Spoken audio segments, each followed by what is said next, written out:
আসসালামু আলাইকুম। মেধাঙ্গনে সবাইকে স্বাগতম। আজকে আমরা আলোচনা করব প্রধান শক্তি স্তর, উপশক্তি স্তর এবং অরবিটাল নিয়ে। প্রধান শক্তি স্তর, উপশক্তি স্তর এবং অরবিটাল নিয়ে। এখন এই তিনটি জিনিস সম্পর্কে আমাদেরকে ভালোভাবে ধারণা পেতে আমাদেরকে কোয়ান্টাম সংখ্যা সম্পর্কে জানতে হবে। এখন কোয়ান্টাম সংখ্যা কি? কোয়ান্টাম সংখ্যা কি হচ্ছে, আমরা বলতে পারি এমন কিছু সংখ্যা যা ইলেকট্রনের অবস্থান নির্ণয়ের যাবতীয় তথ্য প্রদান করে। কোয়ান্টাম সংখ্যা কি? এমন কিছু সংখ্যা যা ইলেকট্রনের অবস্থান নির্ণয়ের যাবতীয় তথ্য প্রদান করে। আচ্ছা, তাহলে কোয়ান্টাম সংখ্যা হচ্ছে আবার চার ধরনের। একটি হচ্ছে প্রধান কোয়ান্টাম সংখ্যা, একটি হচ্ছে প্রধান কোয়ান্টাম সংখ্যা, আরেকটি হচ্ছে সহকারী কোয়ান্টাম সংখ্যা, আরেকটি হচ্ছে সহকারী কোয়ান্টাম সংখ্যা। 3 নাম্বার হচ্ছে চুম্বকীয় কোয়ান্টাম সংখ্যা, চুম্বকীয় কোয়ান্টাম সংখ্যা। 4 নাম্বার হচ্ছে স্পিন কোয়ান্টাম সংখ্যা বা হচ্ছে ঘূর্ণন কোয়ান্টাম সংখ্যা, আর এটা হচ্ছে স্পিন কোয়ান্টাম সংখ্যা। এখন প্রধান কোয়ান্টাম সংখ্যাকে প্রকাশ করা হয় হচ্ছে এন দ্বারা, নির্দেশক প্রতীক হচ্ছে এন। সহকারী কোয়ান্টাম সংখ্যাকে প্রকাশ করা হয় হচ্ছে এল দ্বারা। চুম্বকীয় কোয়ান্টাম সংখ্যাকে প্রকাশ করা হয় এম দ্বারা এবং স্পিন কোয়ান্টাম সংখ্যাকে প্রকাশ করা হয় হচ্ছে এস দ্বারা। এখন এখন কোয়ান্টাম সংখ্যা কিভাবে হচ্ছে ইলেকট্রনের অবস্থান নির্ণয়ের যাবতীয় তথ্য প্রদান করে, সেটা এই কারণে, কারণ এই প্রধান কোয়ান্টাম সংখ্যা দ্বারা হচ্ছে নির্দেশ করা হয় হচ্ছে প্রধান শক্তি স্তরকে, প্রধান শক্তি স্তরকে, প্রধান শক্তি স্তরকে। সহকারী কোয়ান্টাম সংখ্যা দ্বারা প্রকাশ করা হয় হচ্ছে উপশক্তি স্তরকে, উপশক্তি স্তরকে। এবং চুম্বকীয় কোয়ান্টাম সংখ্যা দ্বারা প্রকাশ করা হয় হচ্ছে অরবিটালকে। চুম্বকীয় কোয়ান্টাম সংখ্যা দ্বারা প্রকাশ করা হয় অরবিটালকে। এবং স্পিন কোয়ান্টাম সংখ্যা দ্বারা প্রকাশ করা হয় হচ্ছে ইলেকট্রনের ঘূর্ণনের দিক, ইলেকট্রনের ঘূর্ণনের দিক। তাহলে ইলেকট্রনের ঘূর্ণনকে নির্দেশ করা হয় কি দ্বারা? স্পিন কোয়ান্টাম সংখ্যা দ্বারা। এখন হচ্ছে প্রধান কোয়ান্টাম সংখ্যাকে যেহেতু এন দ্বারা প্রকাশ করা হয়, আবার প্রধান কোয়ান্টাম সংখ্যা দ্বারা কাকে নির্দেশ করা হয়? প্রধান শক্তি স্তরকে। তাহলে আমরা বলতে পারি প্রধান শক্তি স্তরকেও কি দ্বারা প্রকাশ করা হয়? এন দ্বারা। সহকারী কোয়ান্টাম সংখ্যা দ্বারা, সহকারী কোয়ান্টাম সংখ্যাকে প্রকাশ করা হয় এল দ্বারা। তাহলে হচ্ছে উপশক্তি স্তরকে নির্দেশ করে কোন সংখ্যা দ্বারা? সহকারী কোয়ান্টাম সংখ্যা দ্বারা। তাহলে আমরা বলতে পারি উপশক্তি স্তরকে প্রকাশ করা হয় কি দ্বারা? এল দ্বারা। উপশক্তি স্তরকেও প্রকাশ করা হয় এল দ্বারা। এখন হচ্ছে এই এন, এল, এম এবং এস এর মান নির্ণয় করতে হয়, মান নির্ণয় করতে হয়। এখন আমরা দেখবো হচ্ছে এন এর মান, এন এর মান। এন, এন হচ্ছে ধনাত্মক পূর্ণ সংখ্যা, ধনাত্মক পূর্ণ সংখ্যা। এন এর মান হচ্ছে ধনাত্মক পূর্ণ সংখ্যা, ধনাত্মক পূর্ণ সংখ্যা। ধনাত্মক পূর্ণ সংখ্যা বলতে কি? n ইকুয়াল 1, 2, 3 ইত্যাদি হতে পারে, ইত্যাদি হতে পারে। আর এল এর মান, এল এর মান হচ্ছে 0 থেকে n মাইনাস n পর্যন্ত, n মাইনাস n পর্যন্ত, 0 থেকে n মাইনাস n-1 পর্যন্ত। এর মানে কি? যদি n ইকুয়াল 1 হয়, যদি n ইকুয়াল 1 হয়, তাহলে l ইকুয়াল হচ্ছে 0 থেকে n, তাহলে n মাইনাস 1, তাহলে 1 মাইনাস 1 পর্যন্ত। তাহলে 1 মাইনাস 1 0, তাহলে এখানে l এর মান কত? 0। এখন আমি বললাম n ইকুয়াল হচ্ছে 2, তাহলে l এর মান কত? l এর মান হচ্ছে 0 থেকে n মাইনাস 1 পর্যন্ত। এখন n এর মান কত? 2 মাইনাস 1 পর্যন্ত। তাহলে 0, 2 থেকে 1 গেলে হচ্ছে 1। একইভাবে n এর মান যখন 3, তখন আমরা দেখব l ইকুয়াল হচ্ছে 0, 1, 2, 0, 1, 2। তাহলে আমরা কি দেখতেছি? আমরা কি দেখতেছি? l এর মান, l এর মান অলওয়েজ কি n থেকে ছোট, n এর মান থেকে হচ্ছে ছোট।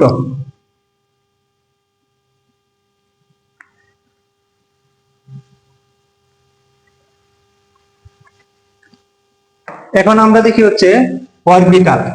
অরবিটাল কি কি দ্বারা প্রকাশ করা হয়? এম দ্বারা। তো অরবিটাল এম কে প্রকাশ করা হয় হচ্ছে জিরো সহ প্লাস মাইনাস এল পর্যন্ত, জিরো সহ প্লাস মাইনাস এল পর্যন্ত। এটা দ্বারা কি বোঝায়? তাহলে সহকারী কোয়ান্টাম সংখ্যা নির্ভর করতেছে হচ্ছে প্রধান শক্তি স্তরের উপর, আর অরবিটাল নির্ভর করতেছে কার উপর? উপশক্তি স্তরের উপর। অনেক জায়গায় হচ্ছে ভুল ধারণা দেওয়া আছে উপশক্তি স্তর আর হচ্ছে অরবিটাল একই জিনিস না। উপশক্তি স্তর এবং অরবিটাল একই জিনিস না, এইটা হচ্ছে আমরা পরবর্তীতে দেখব। এখন তাহলে m ইকুয়াল 0 সহ প্লাস মাইনাস l পর্যন্ত, এটা দ্বারা হচ্ছে কি বোঝায়? এখন l এর মান যদি 2 হয়, l এর মান যদি 1 হয়, তাহলে m এর মান কত? m এর মান 0 সহ প্লাস মাইনাস l, তাহলে 1 পর্যন্ত, 1 পর্যন্ত। তাহলে আমরা কি দেখতেছি? তাহলে 0 আছে আর হচ্ছে প্লাস মাইনাস, একটা -1 আছে আর একটা হচ্ছে +1 আছে। তাহলে l এর মান 1 হলে m এর কি কি মান সম্ভব? 0, -1 এবং +1। l এর মান যদি 2 হয়, তাহলে m ইকুয়াল 0 সহ, তাহলে 0 একটা মান আর +-2 পর্যন্ত, তাহলে +-2 পর্যন্ত, তাই এর আগে কি +-1 আছে, তারপর +-2, তাহলে +-1 এবং +-2, তাহলে কি কি সম্ভব? -1, -2, 0, +1, +2, +1, +2। আশা করি এটা বুঝতে পারলাম।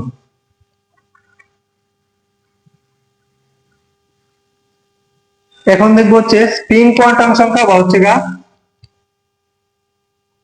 ঘূর্ণন কোয়ান্টাম সংখ্যাকে s দ্বারা প্রকাশ করা হয় এবং এর মান হচ্ছে +-1/2। এটা দ্বারা হচ্ছে, তাহলে s এর একটা মান সম্ভব হচ্ছে +1/2, আর একটা মান সম্ভব কি আরেকটা মান সম্ভব হচ্ছে -1/2। এই দুইটা মান হচ্ছে সম্ভব। এখন প্রধান কোয়ান্টাম সংখ্যা বা প্রধান শক্তি স্তর যা নির্দেশ করে প্রধান শক্তি স্তর বা প্রধান কোয়ান্টাম সংখ্যা হচ্ছে নির্দেশ করে হচ্ছে কক্ষপথের আকার, আর সহকারী কোয়ান্টাম সংখ্যা প্রকাশ করে হচ্ছে, বা উপশক্তি স্তর প্রকাশ করে হচ্ছে কক্ষপথের আকৃতি। কি প্রকাশ করে? আকৃতি। এবং চুম্বকীয় কোয়ান্টাম সংখ্যা বা হচ্ছে অরবিটাল নির্দেশ করে হচ্ছে কক্ষপথে ইলেকট্রনের ত্রিমাত্রিক দিকবিন্যাস।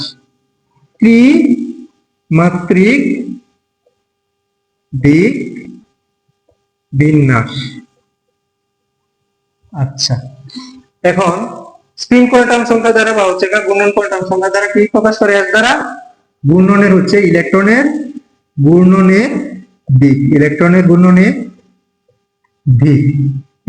ঘূর্ণনের দিক।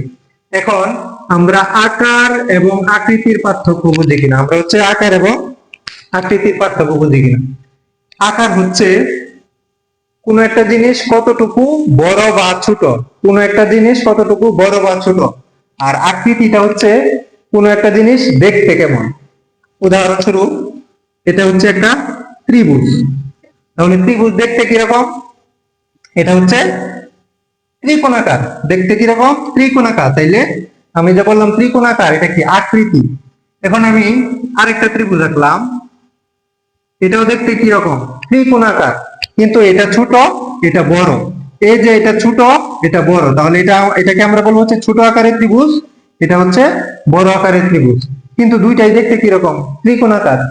কেমন আকৃতি? ত্রিভুজ আকৃতি। দুইটা চিত্রই। আশা করি আকার এবং আকৃতির পার্থক্য ক্লিয়ার।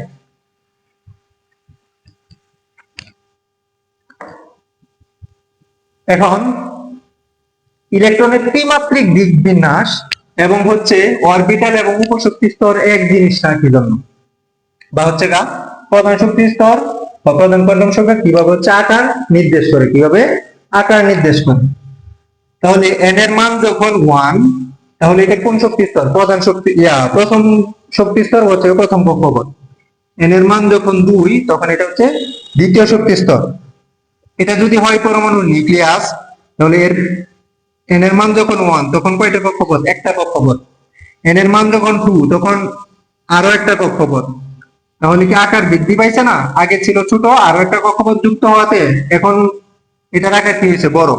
যখন n = 3 তখন আরো একটা কক্ষপথ, তাহলে আকার আরো বৃদ্ধি পেয়েছে, আকার আরো বৃদ্ধি পেয়েছে।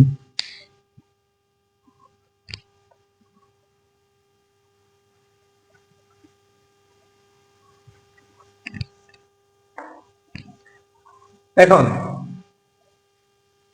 আকৃতি কিভাবে নির্দেশ করে? আকৃতি কিভাবে নির্দেশ করে?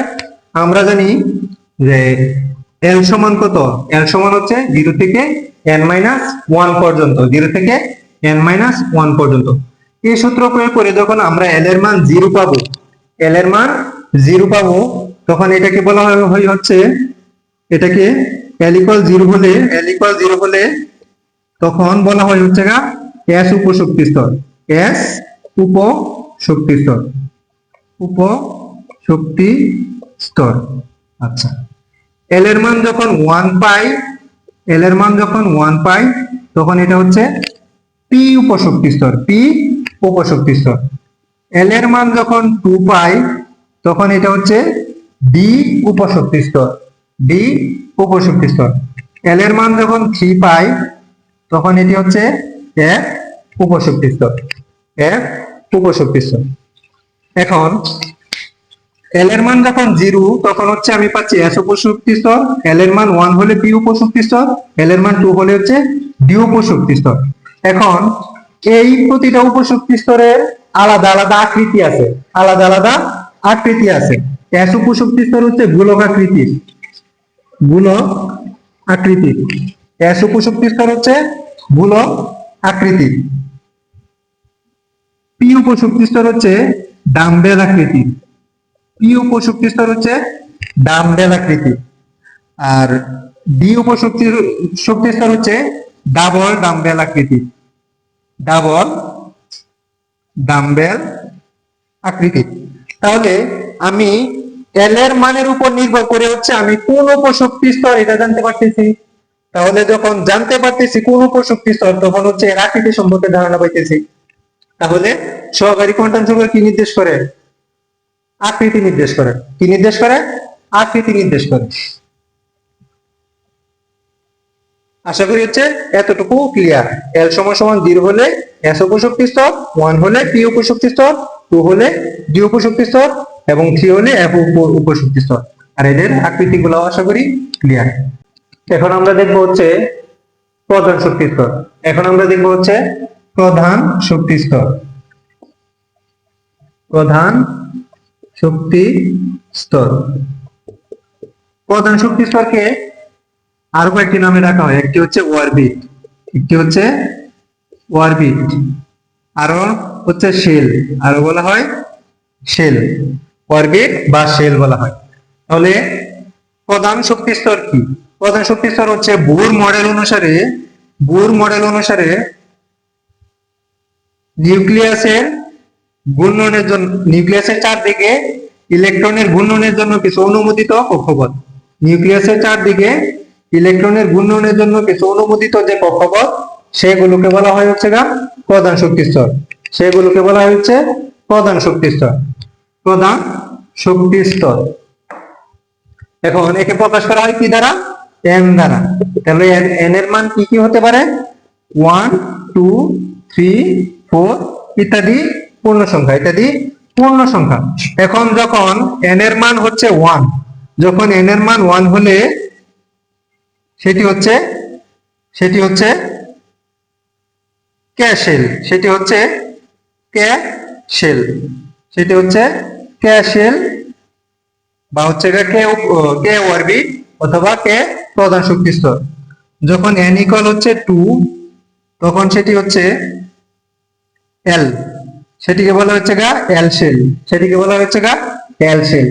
যখন n = 3, যখন n = 3 তখন সেটিকে বলা হয় কি?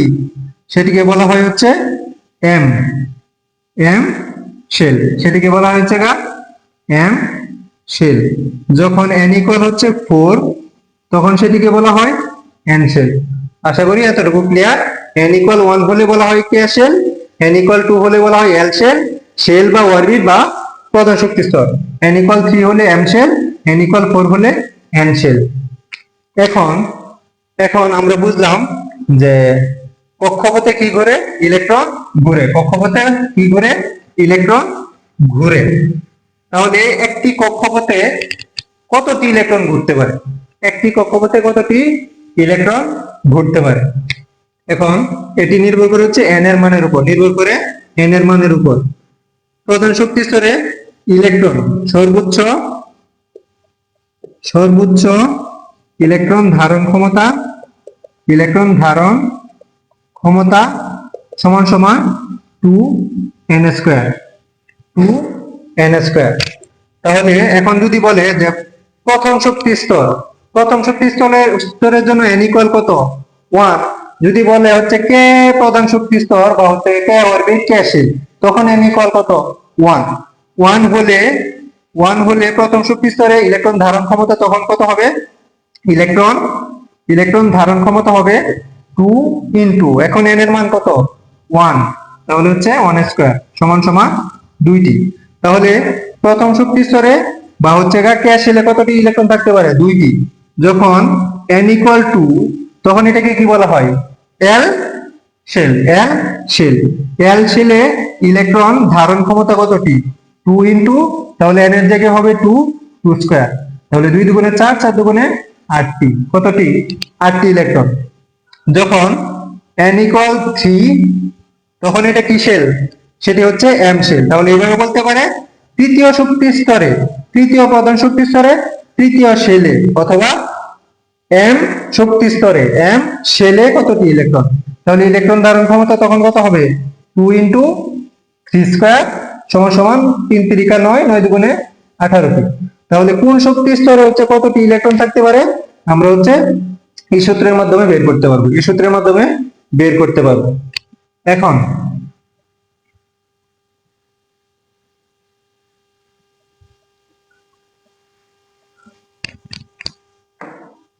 এখন প্রধান শক্তি স্তরে অরবিটালের সংখ্যা, প্রধান শক্তি স্তরে অরবিটাল সংখ্যা হচ্ছে, অরবিটাল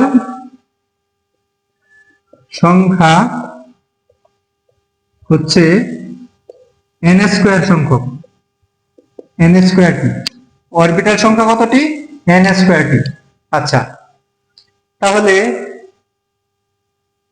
n স্কয়ারটি, তাহলে ইলেকট্রন ধারণ ক্ষমতা কতটি, 2n স্কয়ারটি, 2n স্কয়ারটি। তাহলে n স্কয়ার যদি অরবিটাল থাকে এবং মোট ইলেকট্রন ধারণ ক্ষমতা যদি একটি শক্তি স্তরে 2n স্কয়ার হয়ে থাকে, তাহলে আমরা বলতে পারি না একটা অরবিটালে প্রতিটা অরবিটালে ইলেকট্রন ধারণ ক্ষমতা কত, 2টি। প্রতিটি অরবিটালে ইলেকট্রন ধারণ ক্ষমতা কতটি, 2টি। এই জিনিসটা হচ্ছে আমরা খেয়াল রাখবো, এই জিনিসটা আমরা খেয়াল রাখবো।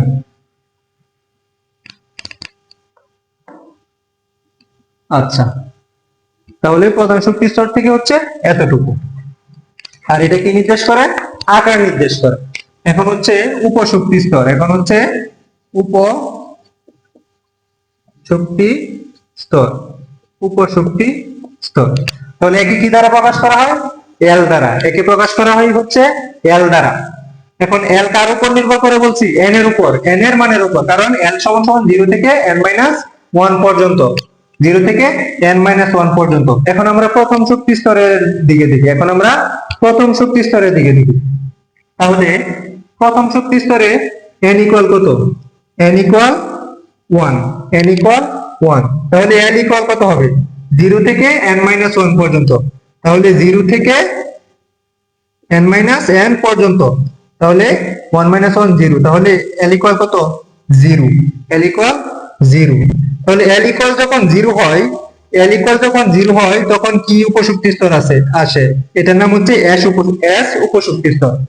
এখন আমরা একটা জিনিস খেয়াল রাখবো, উপশক্তি স্তরের আগে, উপশক্তি স্তরের আগে ওই কক্ষপথে প্রধান কোয়ান্টাম সংখ্যা বসাতে হয়। তাহলে এখানে n ইকুয়াল 1 মানে প্রধান কোয়ান্টাম সংখ্যা কত, 1। তাহলে এটাকে বলবো হচ্ছে 1s, এটাকে বলবো হচ্ছে 1s।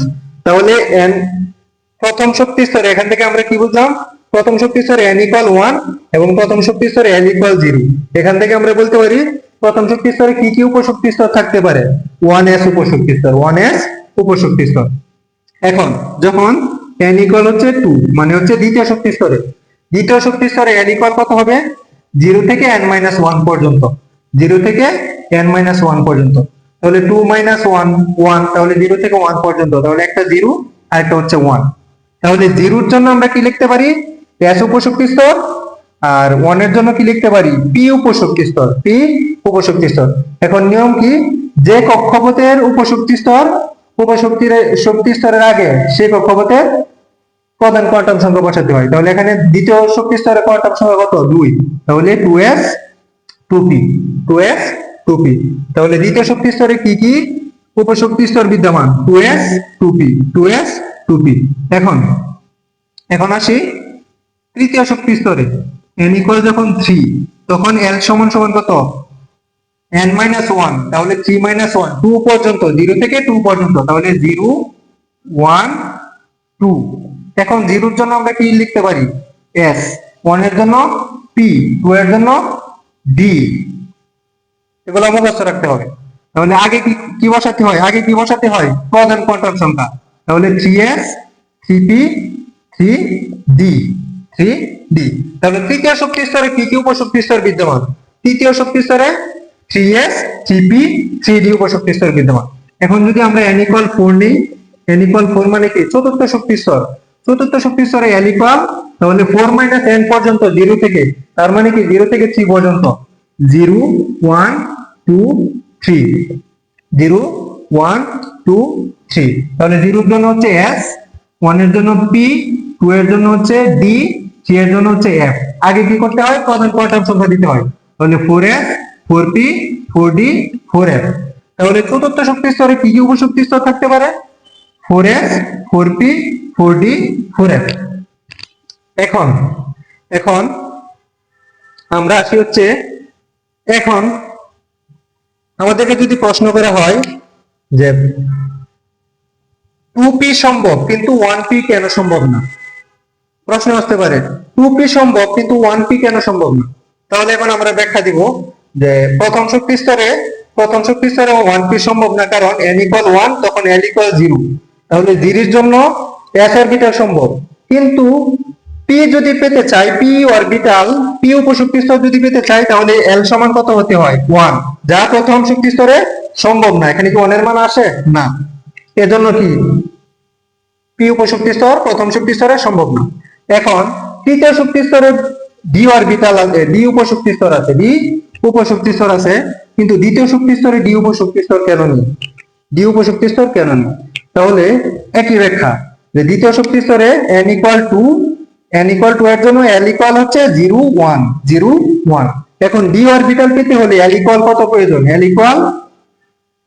ইকুয়াল 2 প্রয়োজন, যা দ্বিতীয় শক্তি স্তরে পাওয়া সম্ভব না। তাহলে l ইকুয়াল 2 যেহেতু পাওয়া সম্ভব না, তাহলে d উপশক্তি স্তর পাওয়া সম্ভব, এজন্য 2d সম্ভব না, 2d সম্ভব না। আশা করি হচ্ছে এই কোশ্চেনগুলো এখান থেকে হচ্ছে আমরা আনসার করতে পারবো, এই কোশ্চেনগুলো এখান থেকে আনসার করতে পারবো। এখন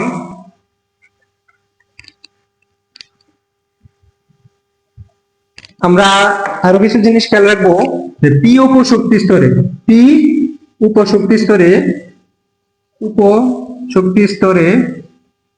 ইলেকট্রন থাকতে পারে, এটা হচ্ছে সর্বোচ্চ। ইলেকট্রন থাকতে পারে হচ্ছে, আচ্ছা, s উপশক্তি স্তরে ইলেকট্রন থাকতে পারে হচ্ছে 2টি। p উপশক্তি স্তরে ইলেকট্রন থাকতে পারে হচ্ছে 6টি। d উপশক্তি স্তরে ইলেকট্রন থাকতে পারে হচ্ছে 10টি। f উপশক্তি স্তরে ইলেকট্রন থাকতে পারে হচ্ছে 14টি।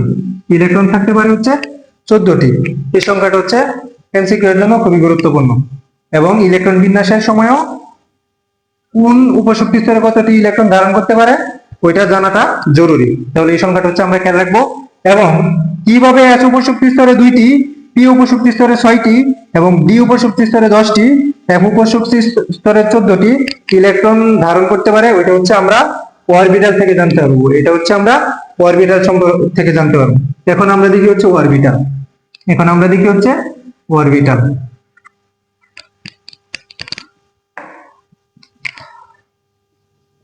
Orbital, orbital. এখন অরবিটাল দ্বারা কি নির্দেশ করে?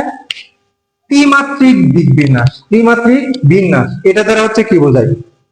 এখন একটা ফ্ল্যাট, 4 রুমের হচ্ছে একটা ফ্ল্যাট। এখন ধরলাম এই ফ্ল্যাটটা হচ্ছে প্রধান শক্তি স্তর বা প্রধান কক্ষপথ, আর প্রতিটা রুম হচ্ছে এর মধ্যে হচ্ছে প্রতিটা উপশক্তি স্তর। আচ্ছা, উপশক্তি স্তর। এখন ধরলাম প্রতি রুমে হচ্ছে 3 জন করে বন্ধু থাকে। প্রতি রুমে 3 জন করে বন্ধু থাকে। প্রতি রুমে 3 জন করে বন্ধু থাকে। এখন একজন বন্ধু ধরলাম হচ্ছে ই কোণে থাকে, আরেকজন বন্ধু ই কোণে, আরেকজন বন্ধু ধরলাম হচ্ছে ই কোণে। তাহলে তারা, আমি বুঝলাম যে ইলেকট্রন প্রাপ্তির সম্ভাবনা সবচেয়ে বেশি হচ্ছে উপশক্তি স্তরে। কিন্তু উপশক্তি স্তরে হচ্ছে কিভাবে ইলেকট্রন বিন্যস্ত থাকে, এটার সাথে যদি আমরা তুলনা করি যে একটা রুমের মধ্যে 3 জন বন্ধু কে কোন জায়গায় অবস্থান করতেছে, ওইটা যেভাবে নির্দেশ করা হয় ঠিক একইভাবে অরবিটাল নির্দেশ করে উপশক্তি স্তরে ইলেকট্রন কিভাবে হচ্ছে বিন্যস্ত থাকে। আশা করি হচ্ছে ক্লিয়ার। আচ্ছা, তাহলে m সমান সমান কত? m সমান সমান হচ্ছে 0 সহ প্লাস মাইনাস l পর্যন্ত। m সমান সমান হচ্ছে অরবিটালকে m দ্বারা প্রকাশ করা হয়, m সমান সমান 0 সহ প্লাস মাইনাস l পর্যন্ত। তার মানে এটা l এর মানের উপর নির্ভর করে। এখন যদি l সমান সমান 0 হয়, l সমান সমান যদি 0 হয়, তাহলে m সমান কত? 0 সহ প্লাস মাইনাস 1, তাইলে 0 আবার প্লাস মাইনাস 0, তাহলে কি 0, তাহলে হচ্ছে 0। আচ্ছা, তাহলে l সমান সমান 0 হলে এটা কোন শক্তি স্তর জানি? কোন উপশক্তি স্তর? s উপশক্তি স্তর। তাহলে ওই যে আমরা পড়ছিলাম একটা অরবিটালে l সমান সমান 0, তখন অরবিটাল সম্ভব কয়টা? একটা। তাহলে একটা অরবিটালে ইলেকট্রন প্রবেশ করতে পারবো কয়টা? দুইটা। ইলেকট্রন প্রবেশ করতে পারবো কয়টা? দুইটা। তার মানে কি s উপশক্তি স্তরে ইলেকট্রন থাকতে পারে কয়টা? দুইটা। ইলেকট্রন থাকতে পারে দুইটা। সমান সমান যখন হচ্ছে 1 n, তখন m সমান সমান কত? 0 সহ প্লাস মাইনাস l পর্যন্ত। তাহলে হচ্ছে একটা -1 আর একটা 0 আর একটা হচ্ছে +1। তখন অরবিটাল কয়টা সম্ভব হয়েছে? তখন অরবিটাল সম্ভব হয়েছে কয়টা? তখন অরবিটাল সম্ভব হয়েছে একটা, দুইটা, তিনটা। তাহলে প্রতিটা যখন l সমান সমান 1, তখন এটা কোন উপশক্তি স্তর? p, তখন এটা হচ্ছে p উপশক্তি স্তর। আচ্ছা, তখন অরবিটাল কয়টা? তিনটা। তাহলে প্রতিটা অরবিটালে ইলেকট্রন থাকতে পারে দুইটা, তাহলে তিনটাতে থাকতে পারে হচ্ছে 6টা। তাহলে p তে কয়টি ইলেকট্রন থাকতে পারে? 6টি। কিভাবে আসছে? আশা করি বুঝতে পারতেছি। এখন l সমান সমান যখন 2, তখন m সমান সমান কি সম্ভব? 0 সহ প্লাস মাইনাস 2 পর্যন্ত। তাহলে -2 -1 0 +1 -1।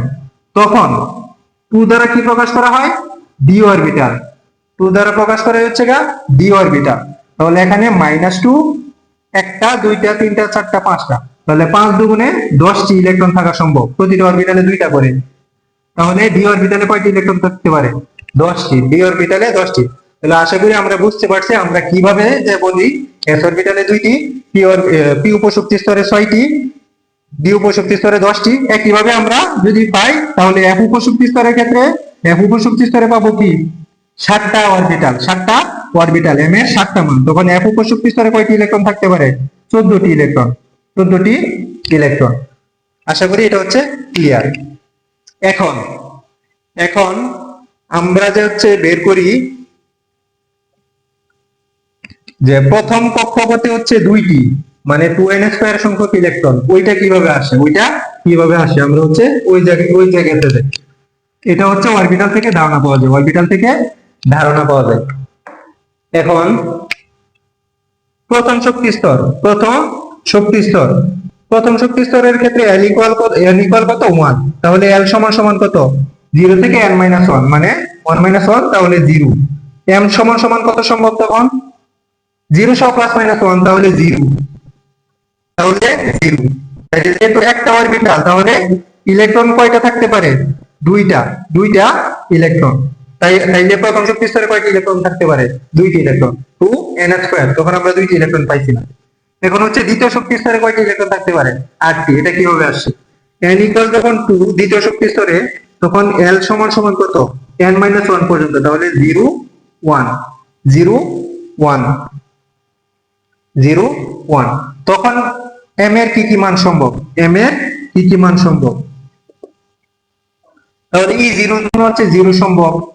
আবার হচ্ছে l এর আরেকটা 1 এর জন্য কি সম্ভব? l এর, আচ্ছা আবার একটু ভেঙে বোঝাই। l সমান সমান যখন এখানে 0, তখন কি কি সম্ভব? তখন m সম্ভব হচ্ছে 0। আবার l সমান সমান যখন 1, তখন m সমান সম্ভব হচ্ছে -1 0 +1, -1 0 +1। তাইলে এখানে একটা অরবিটাল, এখানে একটা অরবিটাল, এখানে একটা অরবিটাল, এখানে অরবিটাল, মোট অরবিটাল কয়টা? 4টা। তাহলে প্রতিটা অরবিটালে থাকতে পারে কয়টা?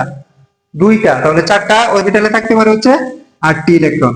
আশা করি বুঝতে পারলাম যে দ্বিতীয় শক্তি স্তরে কিভাবে 8টি ইলেকট্রন থাকে। এখন আসি হচ্ছে তৃতীয় শক্তি স্তরে। এখন আসি হচ্ছে তৃতীয় শক্তি স্তরে কিভাবে 18টি ইলেকট্রন থাকে।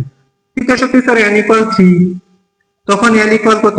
0 থেকে n-1, তাহলে 0 1 2 0 1 2। তখন l সমান সমান 0 এর জন্য, l সমান সমান 0 এর জন্য m সমান কত সম্ভব? 0।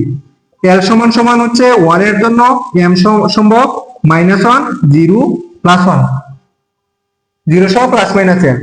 l সমান সমান হচ্ছে 2 এর জন্য m সম্ভব হচ্ছে, তাহলে -2 -1 0 +1 +2। এখন মোট অরবিটাল কয়টা? এখন মোট অরবিটাল কয়টা? 1টা 2টা 3টা 4টা 5টা 6টা 7টা 8টা 9টা। তাহলে প্রতিটা অরবিটালে থাকতে পারে 2টা, তাহলে 9টাতে কয়টি থাকতে পারবে? 18টি ইলেকট্রন।